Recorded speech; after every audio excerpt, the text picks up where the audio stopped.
Oh, I know this one. It's imperfetto. Sì, imperfetto sicuramente. Passato prossimo, sì.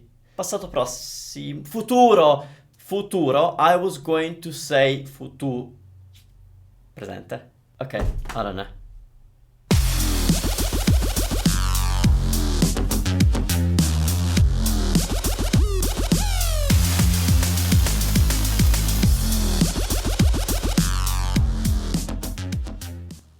Ciao ragazzi e bentornati a Ask Manu Italiano, io sono Manu, questo è Italy Made Easy e questo è l'episodio numero 19 di Ask Manu Italiano. E yes, let's get straight into the question which comes from Phil. And it's a very, very common question that I get asked a lot and finally I get to answer. Also, I have a ton of really good questions from you guys and I'm trying to pick the best ones or the most recurring ones, and sometimes I answer a question that has been asked by other students, so sorry if you don't get featured in here, but at least I'm still answering your question.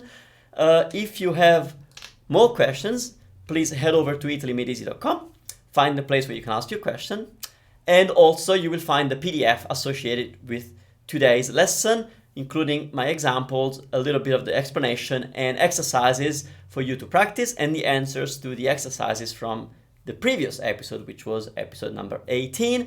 Very, very successful episode on the agreement of the passato prossimo, of the agreement of the past participle in the passato prossimo. But anyway, we're talking about passato prossimo. Today we're talking about verb and tenses again as well. So here's the question. Hello, Manu. My name is Philip Schuler. I'm in the U.S., United States, Pittsburgh, Pennsylvania. I would like a lesson on future, present, and past tense. And it's hard when I conjugate an Italian verb with an app or online. It's very confusing what category I should use, like PASSATO, PROSSIMO, or whatever. I don't know.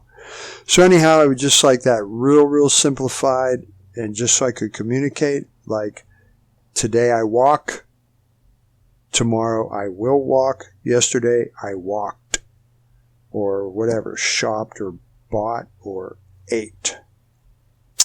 So just a real simple way to get into that with Italian. Thank you very much. Arrivederci. Excellent. Grazie mille, Phil.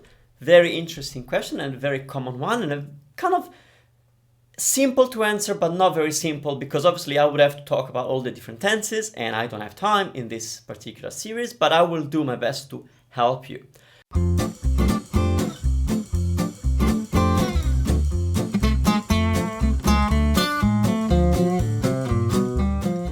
Let's look at the specifics of your question. So, when do we use the present tense in Italian? The present tense is very flexible and it covers a lot of situations. So, using the verb parlare, the present tense translates the English I speak. For example, I speak Italian. It's a generic statement of what I can do. I am speaking. So, right now I am speaking something. I could just say parlo. So, that's also the continuous form in Italian. I will speak. So, it's a future tense, like next week I will speak at a conference, parlo a una conferenza, la settimana prossima parlo a una conferenza, and I am going to speak, which is kind of an intentional future in English, which doesn't exist in Italian, so present tense will do it, okay? So, parlo italiano, domani parlo italiano con te, we got domani, so it's a future in English, it's a present tense in Italian, o che fai?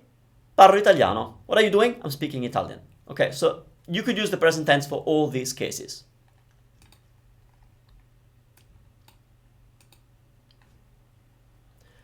Now, futuro, when do we use the futuro? Not very often, okay?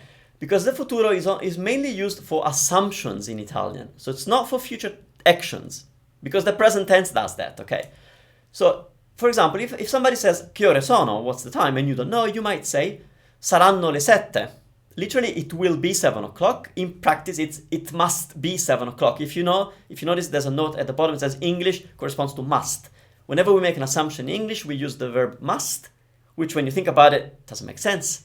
What do you mean it must be 7? It is or it isn't, right? Well, in Italian, we use the future, which also doesn't make sense. So, just the usage. But that's when we use the future the most in Italian to make assumptions. So, sa quanto costa? You know how much it is? No, costerà 20 euro. No, it's gotta cost 20 bucks. Okay, it must cost 20 euro.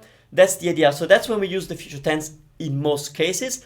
It can be used for future actions, but there is doubt in those future actions. So whenever you hear in Italian use a future tense, in most cases, it's because they're unsure about the coming to fruition of that future tense. For example, un giorno vincerò la lotteria. One day I will win the lottery. Yeah, it's different from next year I will go to Italy for holidays. Now, both or neither could happen. Something could come up that prevents me from going to Italy, but in my mind, when I'm saying I will go to Italy, I've decided that I am going, so I'm certain about it. So in Italian, we will use the present tense because it's in the future, but I'm certain about it. The fact that I will win the lottery, I kind of know that it's not really that sure, okay? So it's in the future, but it's improbable. Or here's another tricky one.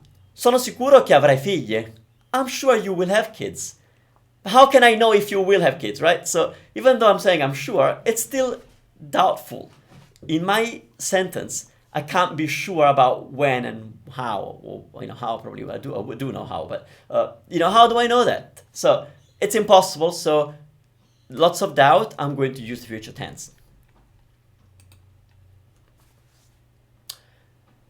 Passato prossimo. Okay, this is the past tense that you're going to use the most for things that took place in the past. They have a starting point and an end point. There are one-off events or there are multiple events, but the idea is that you can see it as a point in a timeline when it happened.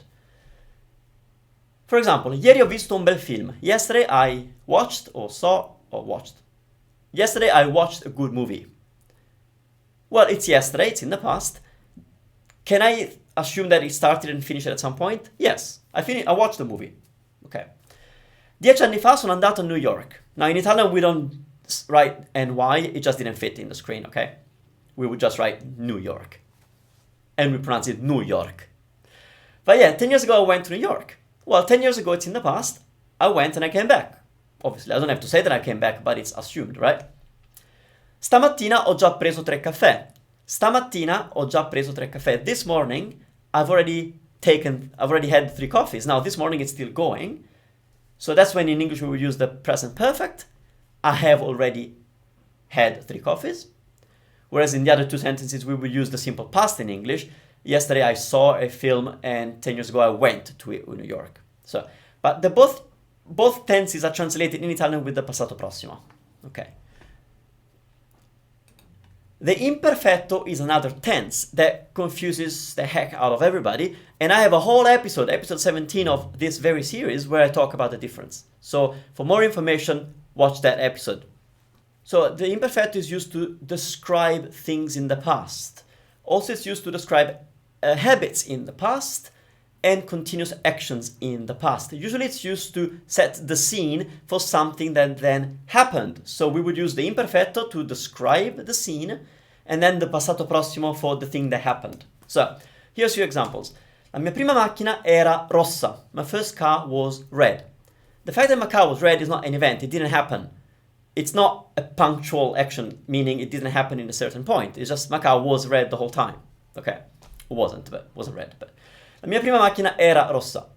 Quando ero giovane giocavo a tennis. When I was young, I used to play tennis. I would always play tennis. I played tennis. So in English, it's a bit tricky to see the imperfetto because you don't really have it. I mean, you have it, but you don't say it. But yeah, when I was young, which is a long period of time in the past, I played tennis. I'm not telling you when. I'm not telling you how long for. It's just a very generic description. So I'm going to use the imperfetto. And here's the most common scenario for the imperfetto, which is in conjunction with the passato prossimo. And it's ieri mentre nuotava. Sorry, my pronunciation was horrible. Ieri mentre nuotava, Luca ha visto un delfino. So yesterday, while he was swimming, Luca saw a dolphin. So mentre nuotava, that's the continuous action in the past. While he was swimming, that's what we would say in English. Imperfetto in Italian. Luca ha visto, he saw. There's a point in time when he did see the dolphin. Okay, so it happened in a certain moment. Okay, so that's all for today. I've managed to keep it down to less than 20 minutes, which is good because the last 2 episodes I just couldn't. So, if this was helpful, I encourage you to go to the website, italymedisi.com, and download the PDF that goes with this lesson for some examples and some exercises. And if you are enjoying this series, I ask you to please give the thumbs up to every video that you watch and that you like and that it's helpful. Write a comment, subscribe to the channel, and if you want to see all the other episodes of this series, there's been 18 so far, that's the 19th, just check them out here. That's it for now, grazie mille ragazzi, ci vediamo la settimana prossima per un altro episodio, ciao ciao!